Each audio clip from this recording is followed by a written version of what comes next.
We have the Historical Society's own Cody Ewert, who is a Power, Montana native. He's the associate editor of the Montana Historical Society's magazine and book publications. And he's a KGLT DJ. He hosts he hosts the Americana show every other Saturday. Splits that slot with Jim Kehoe, I believe. Thanks, Pete, for the introduction. As Pete said, I'm from Power, so I'm from around here. I grew up in this area, and I'd been doing some research on something very different. I'd been doing research for a couple of years on the Aber Day Kager concerts in Missoula. And there's an article I did on it coming out in the winter issue of the magazine. So keep your eyes peeled for that. But while I was doing that issue and I knew the conference was coming up in Great Falls, I thought, like, I got to think of something like kind of along these lines I can do about, my home turf. And my mind just flashed back to like the state fair, because that was the big like concert event every summer. And so I just said, well, we'll see what I can get out of that. And I think I have something interesting, and I hope you'll agree. So thanks for coming. I'm really excited to see what Dale and Aaron have to say too. So this is going to be a fun session. So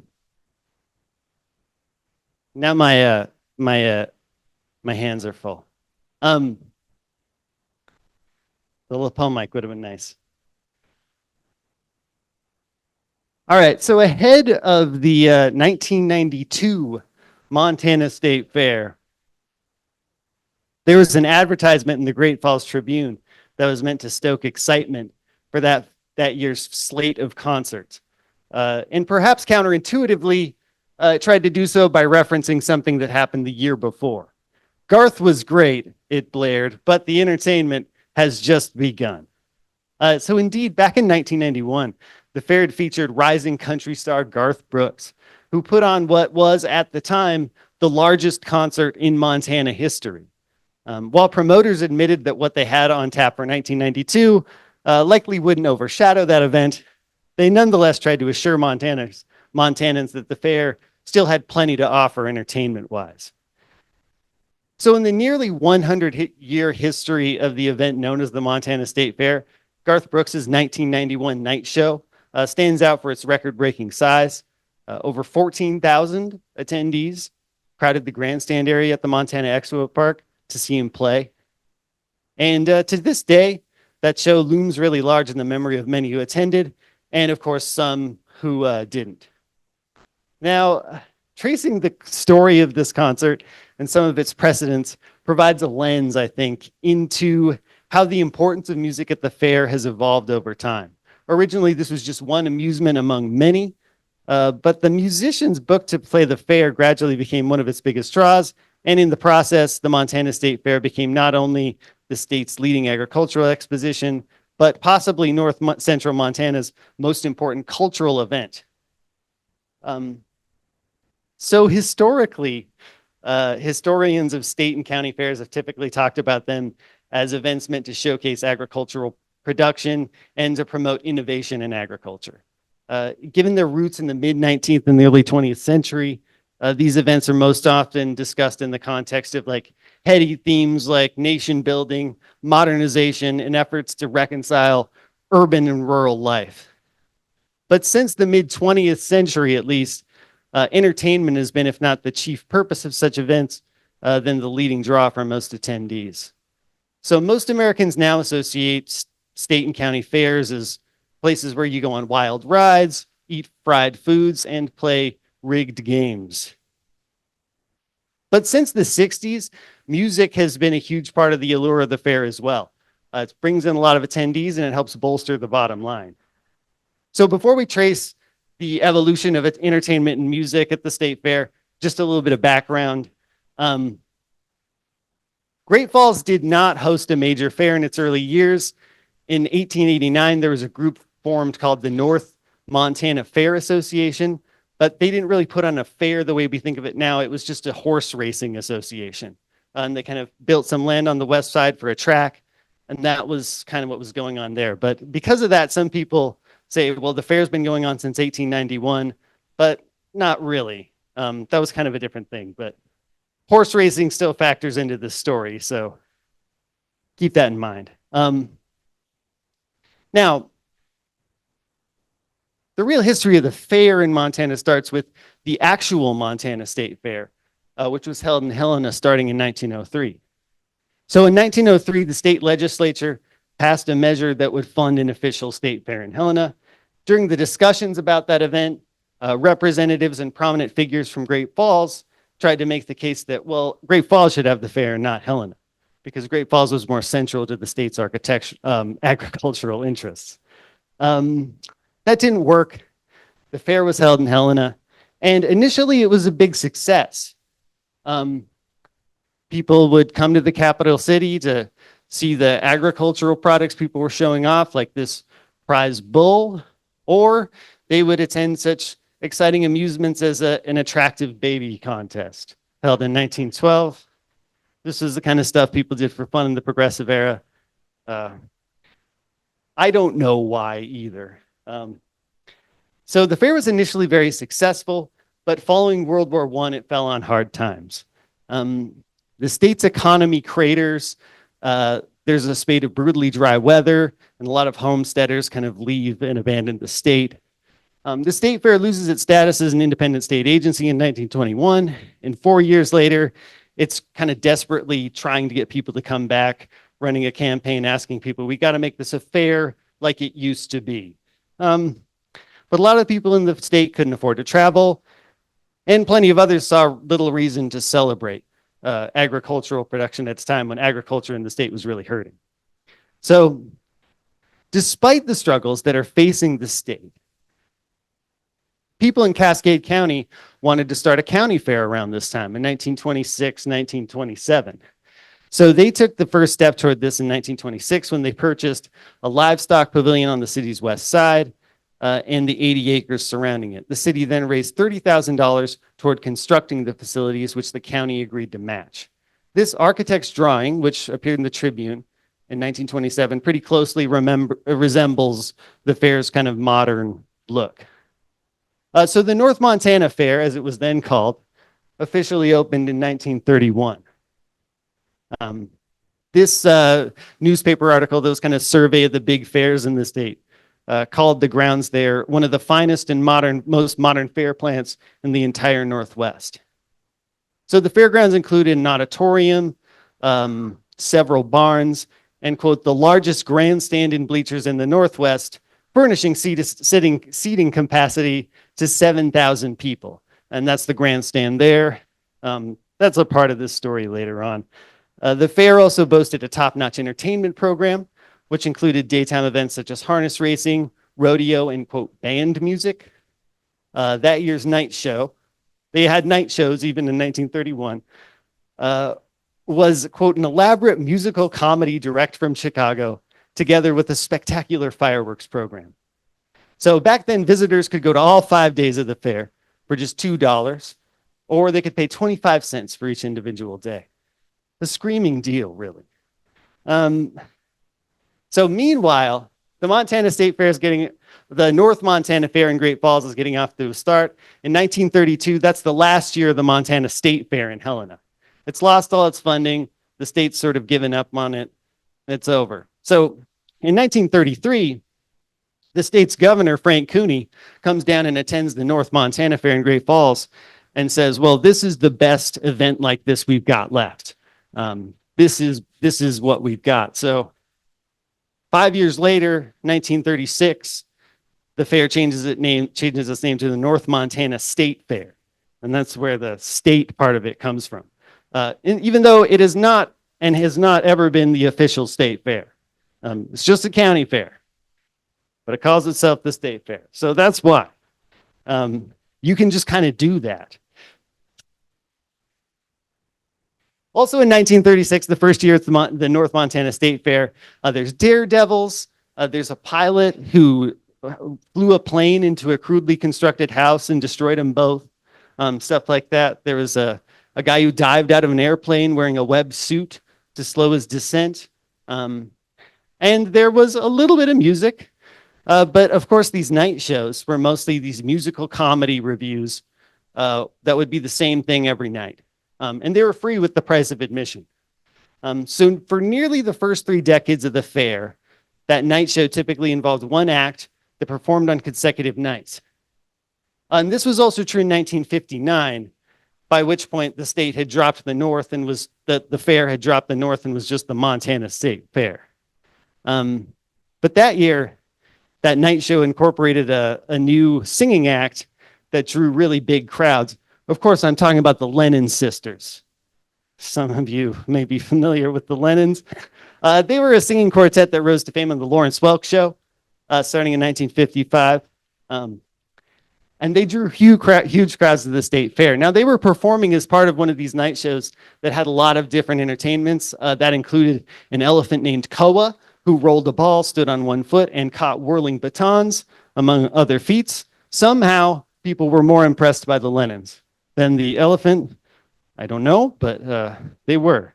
So the Lennons drew a crowd of 10,000 people in front of the grandstands, which is where they used to hold the performances, in 1959, and that at the time was a record performance. And so subsequently, and not coincidentally, I'd say, after that, the fair shifted to mostly featuring musical acts and a rotating cast of them every year. So by 1963, the night show, which the Tribune is calling then an attraction of increasing popularity. Again, it was mostly an afterthought in the early years. It included country singer and eventual sausage magnate Jimmy Dean, the regional singing group, the Three Men from Montana, which those of you who, some of you know the Three Men, and if you flip through record bins in the state, you'll likely find some of their stuff. And it also had more Lawrence Welk entertainment, the dancers Barbara Boylan and Bobby Burgess. People could not get enough of the Welk show. A couple years later, there were still a lot of musicians, but there's also jugglers, comedians, chimpanzees, that sort of thing. But by the late 60s, it's clear that musical acts are the big draw. In 1967, for instance, Tennessee Ernie Ford comes and plays at the fair. And by then, they're charging separate admission for the night shows. And Tennessee Ernie Ford tickets will cost you $3 or $6 for reserved seats. So you're starting to have to pay a little to get this top-notch entertainment. So the next big high watermark for the fair in terms of entertainment, 1971, when the Carpenters, sort of the rising soft rock titans, and the immaculately dressed Glenn Campbell played at the fair.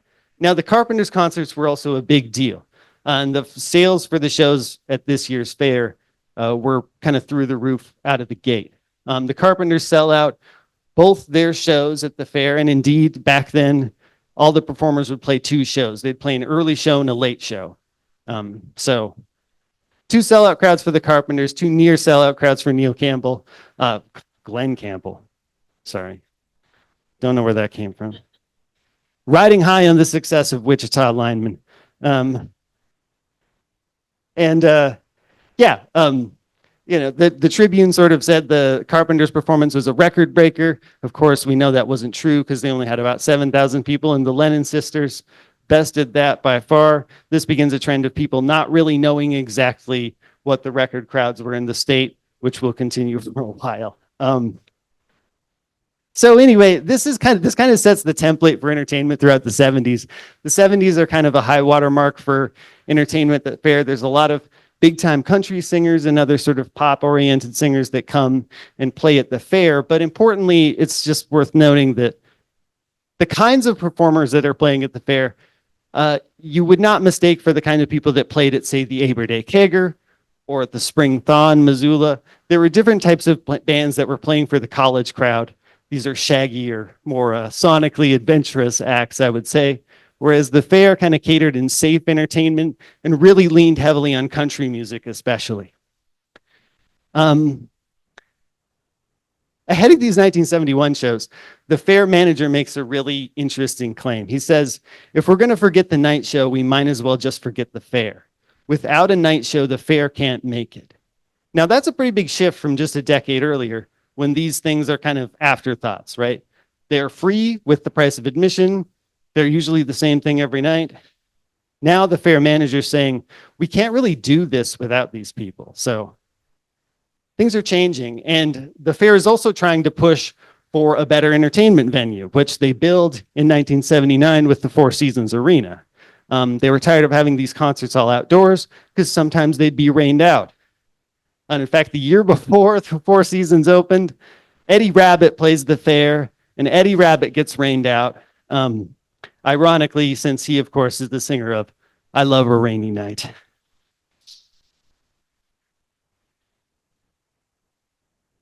So, all right, he got through most of it. All right.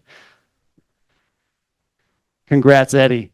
Now, entertainment at the fair falls on hard times around 1980. People stop coming. There's not a lot of interest. The fair tries to pivot to going all country in 1981. Doesn't really pan out. They even have Merle Haggard at the fair that year. Plays to about a half full arena. There's dwindling interest. This is the trend throughout the decade, to the point where in the mid 80s, the Tribune's running kind of surveys asking people, who would you pay to see? Just, do you have any ideas? We're kind of beating our head against the wall. So people in town kind of have predictable responses. They want to see Charlie Pride, kind of a local hero, people like that. And they're tired of the fair booking has-beens. They singled out Ted Nugent, who played that year, as an example of that. But even some of the bigger acts they had at the fair weren't drawing big crowds. The Judds played that year, did not sell out. David Copperfield, the magician, didn't sell out. This is a downtime for the fair.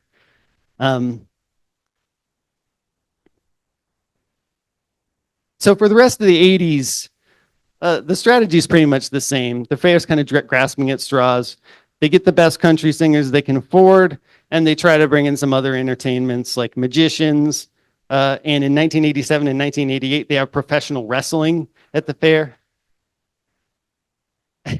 And so this all changes in 1991 when the fair manager announces they booked someone really big. So things are about to change. And that's right. I'm talking about Winger. Yes, they did book Winger, but more importantly, they booked Garth Brooks. So how does this happen? I think this is sort of worth charting. Brooks, the Tribune describes Brooks as a hot country vocalist, which was true. He was extremely successful. He cleaned up at the Country Music Awards. He'd released 2 albums that went platinum, which was extremely rare in country music at the time. But part of the issue was people weren't exactly sure what this meant. Country singers had been booked at the fair for the longest time, but as you'd seen throughout the 80s, their success had dipped off. Well, Garth Brooks is part of a new kind of generation of country singers, these so-called hat acts, because of, the hat. But also they're playing more or less traditional sounding country music with some light modern flourishes. They're not kind of pop country singers like, your Eddie Rabbitts and your Kenny Rogerses. So before the Garth Brooks performance, the people at the fair are trying to recalibrate to figure out how to get people to go to the show. So one of the things they change is they say, well, Garth Brooks isn't going to play 2 shows. All the other people play 2 shows. So they're just going to have Garth Brooks do 1 show in front of the grandstand so they can cram as many people in there as possible. Great. That's so far off to a good start. One of the other things that's changing, tickets are more expensive at this point. It's $15 a piece for a show or $25 for reserved seats. So kind of predictably, the sales for these shows are really high right off the bat. And the Garth Brooks show is generating a lot of attention, and they seemingly don't really put a cap on the tickets. So the show night arrives, and there's hordes of folks that are kind of crowding into the grandstand of the racetrack. Brooks plays a 16-song set that includes all his big hits, a couple of new songs. And the day after the numbers roll in, there's 14,100 people that attend. And that's easily the biggest concert in Montana history. Apparently second was Styx in Billings in 1981. Don't ask me.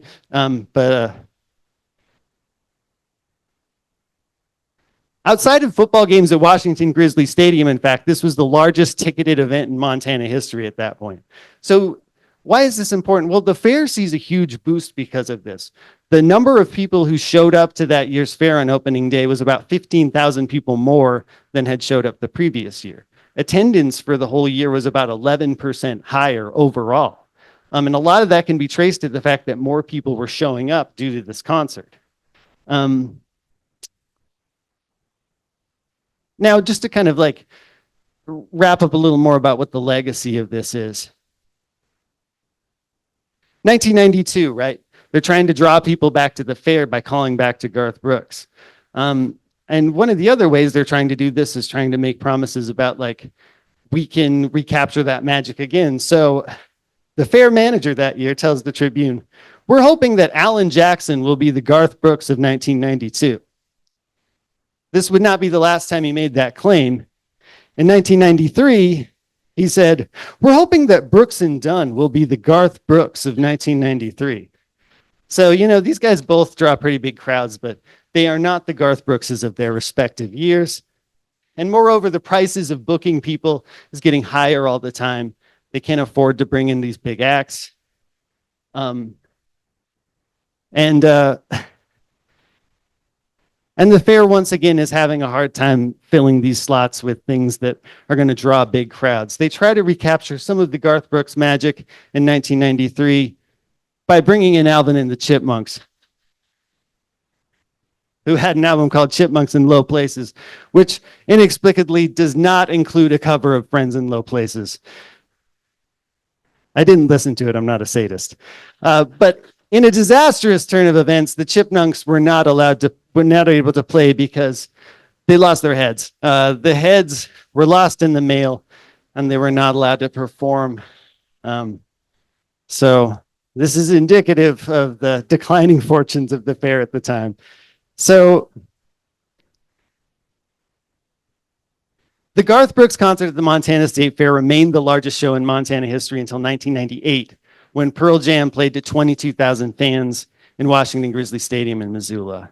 So that same year, Brooks returned to Montana and he performed 4 sellout shows at the Metro Park in Billings in a row.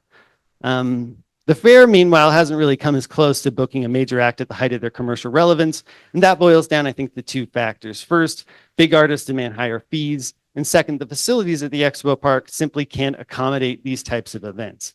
As the long history of entertainment at the fair suggests, it's not impossible for such a thing to happen again, but major currents in the world of live music and country music, which is the fair's bread and butter, have made it far less likely. I just want to close with this. In 1999, when in reporting on what happened at the fair, the agricultural correspondent for the Tribune, who's a guy named TJ Giles, made this offhand comment in an article I think that bears revisiting. He said, quote, events such as the oversold Garth Brooks concert proved to some the overwhelming need to raise already ballooning taxes to build a bigger and better entertainment arena. He added as an aside, remember the good old days when private industrialists such as P.T. Barnum and Buffalo Bill Cody were in charge of amusing the public? Well, as anyone who's attended a big music festival or a big concert in recent years can attest, that's what's happened. Private promoters who are funded by big corporate backers and sponsorships are the people who dominate the entertainment industry. Events like state and county fairs, on the other hand, rely on public investment and public support. They ostensibly operate for the communities they serve. And I think it would be unwise to forget this, and even more short-sighted to dismiss the importance of these types of events for music and for entertaining people. So that's it. Thanks.